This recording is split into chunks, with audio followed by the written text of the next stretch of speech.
இன்னைக்கு நம்ம பார்க்க போகிற செலிப்ரிட்டி சன் டிவியில் இப்போ ரீசண்டாக 2024 டிசம்பர் லாஸ்ட்டில் டெலிகாஸ்ட் ஆன சீரியலான எதிர்நீச்சல் சீசன் 2ஓட ஹீரோயின் ஜனனியை பற்றி தான். இவங்களை பற்றின ஃபுல் டீட்டெயில்ஸ் தெரிஞ்சுக்கிறதுக்கு முன்னாடி சேனலை சப்ஸ்கிரைப் பண்ணாதவங்க மறக்காமல் சப்ஸ்கிரைப் பண்ணிக்கோங்க. அப்போ தான் நாங்கள் போடுற வீடியோஸ் உங்களுக்கு நோட்டிஃபிகேஷனாக வரும். வாங்க வீடியோக்குள்ளே போகலாம்.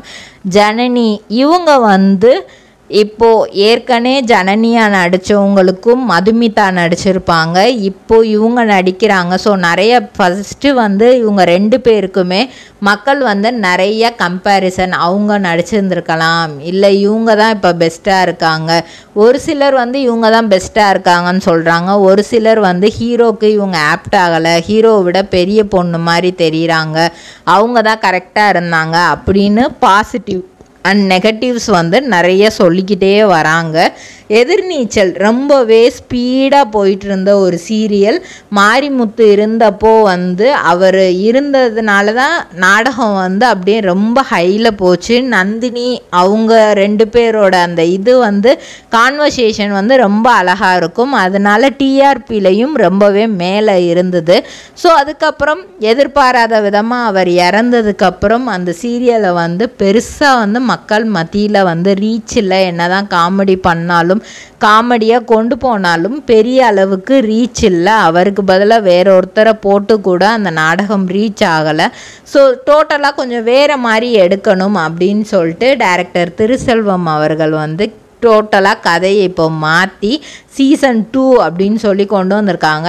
அதில் இருக்க கேரக்டர்ஸ் எல்லாமே அப்படியே தான் இருக்கிறாங்க.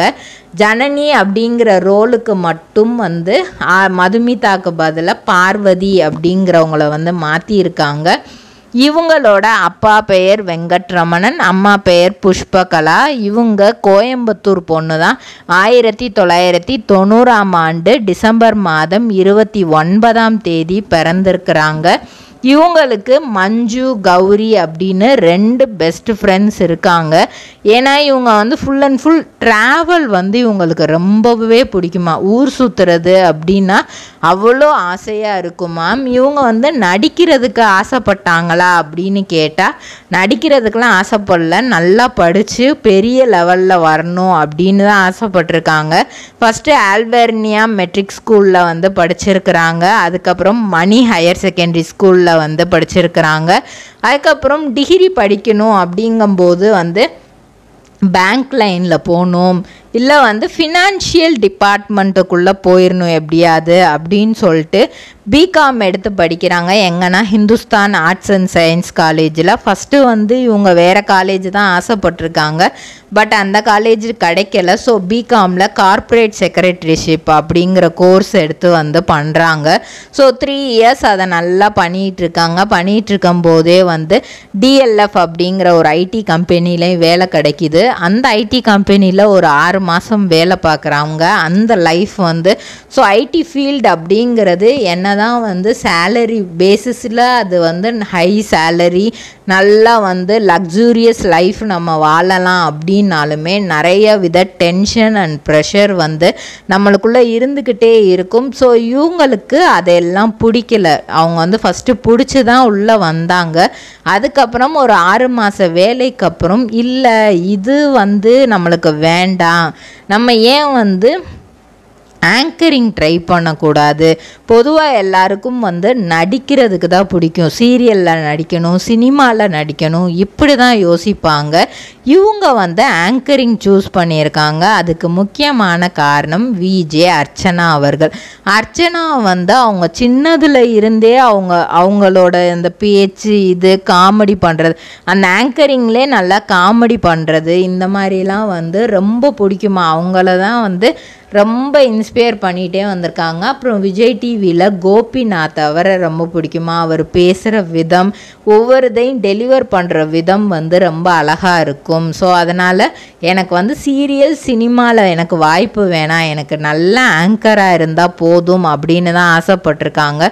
ஸோ அவங்க ஆசைப்பட்ட மாதிரியே நிறையா உடனேலாம் எதுவுமே கிடச்சிடல. அவங்க அப்பா அம்மா கிட்ட போய் சொல்லும்போது திடீர்னு அந்த ஜாப்பை குவிட் பண்ணுறேன் அப்படின்னு சொல்லும் போதே அவங்களுக்கு மிகப்பெரிய அதிர்ச்சி. நீ நல்லா படிச்சிருக்க, அதுக்கான வேலை உனக்கு கிடச்சிருக்கு, இதை பண்ணுறதுக்கு என்ன அப்படிங்கிற மாதிரி பயங்கர கோவத்தோடு திட்டியிருக்கிறாங்க 2 பேருமே.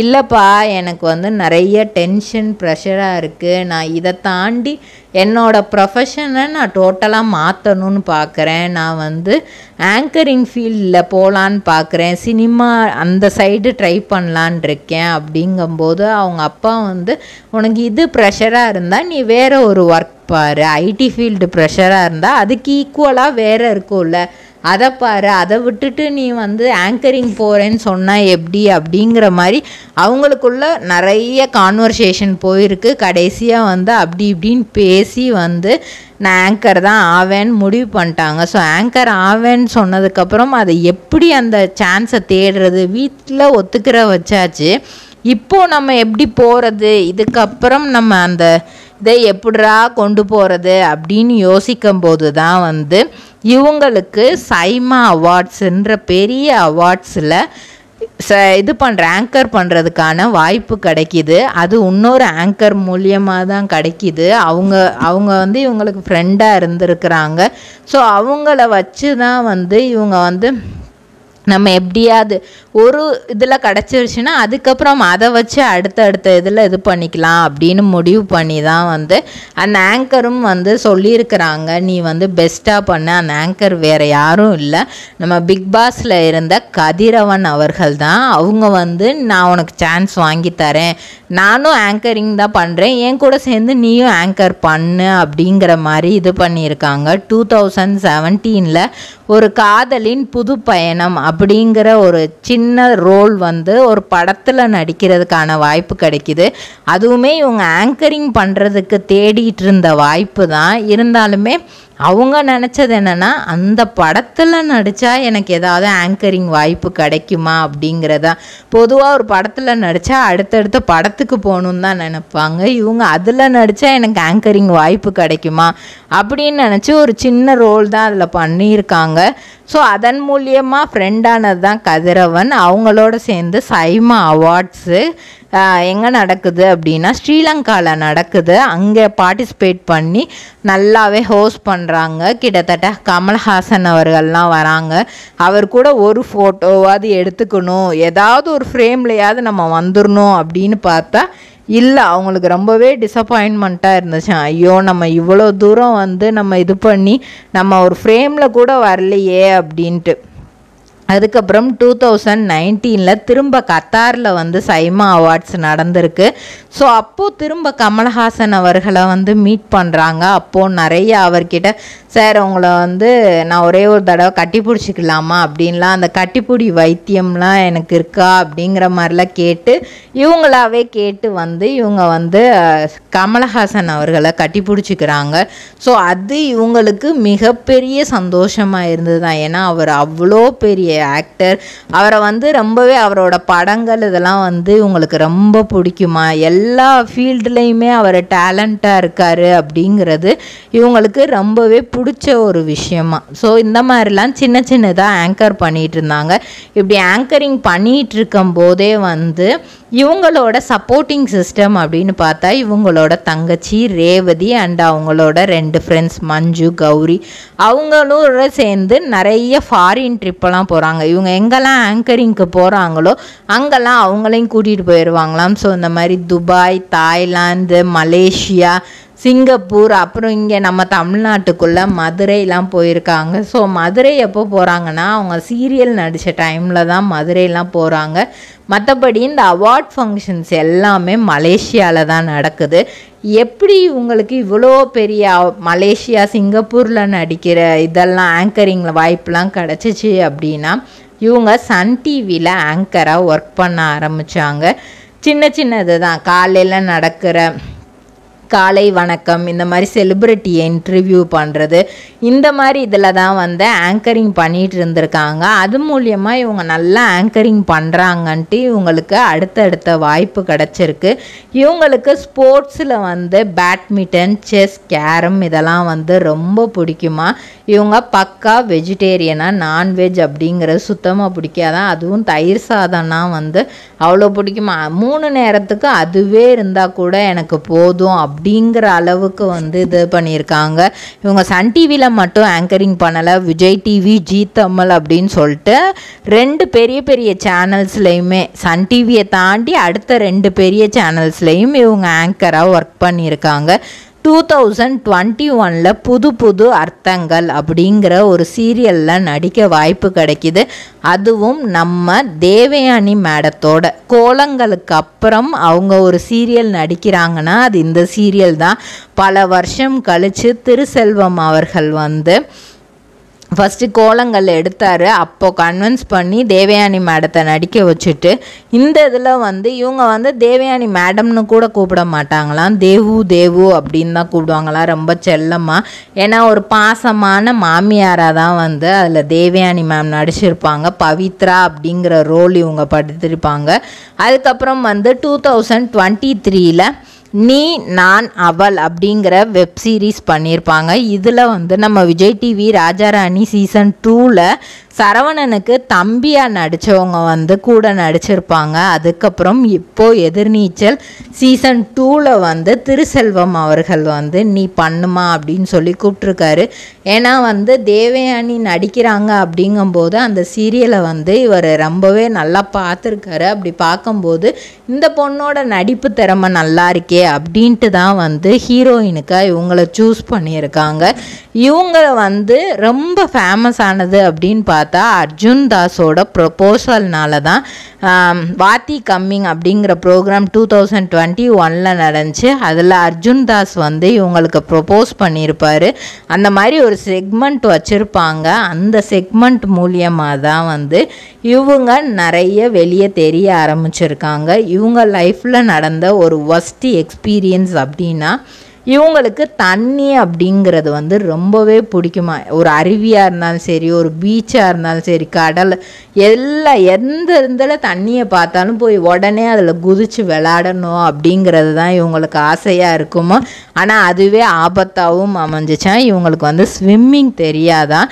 அந்த ஒரு ரெசார்ட், தாய்லாண்டில் ஒரு ரெசார்ட்டுக்கு போயிருக்காங்க. அந்த ரெசார்ட்டில் வந்து ரெசார்ட்டோட அந்த ஓப்பனிங்லேயே வந்து எப்படி தான் இருக்கும், அந்த பால்கனி சைடு வந்து ஒரு ரிவர் இருக்குமா. ஸோ வந்து தண்ணியை பார்த்தோன்னே இவங்களும் குதிச்சிட்டாங்க.